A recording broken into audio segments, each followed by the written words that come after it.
Jopuonj mag Junior School koro wacho ni ok gibidhi nono penj mar KPSEA ka ok omigi thuolo mar chung' kar kendgi. Jopuonjgo mane riwore ng'anyo gi jowetegi mane riwruok mar KUPPET omedo mako chung' ni nyaka poggi gi skunde mag primary. Ng'anyo mane gibago boma Kisumu giywak ni nywando gi skunde primary osemayo gi yot mar tich kendo skundego okel dongruok margi.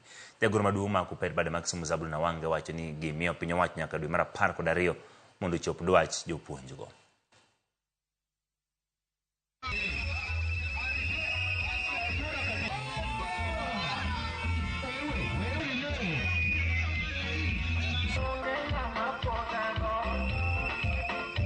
Wadwaro autonomy by force. Makok gimiyo autonomy no. To kata penj ma nyithindo mar grade 9 dhi timo. Ok wadhi nono nikech wane motiegwa mondo wanon penjgo. Koro kok umiyo autonomy to ok wadhi nono penjgo. To wadhi make sure ni ka iga chakore next year. To ok wadoge school.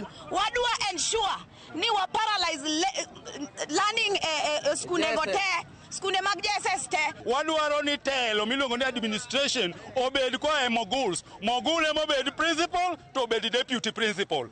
Gin gi uwezo, gin gi somo monyalo ginyalo telo kanyo. Wadwaro financial omwom, financial autonomy. Pesa mar capitation mabiro cha onego bed ni tiyo ma JSS cha onego bed ni tiyo e wach mar moguls kata weche tuke be.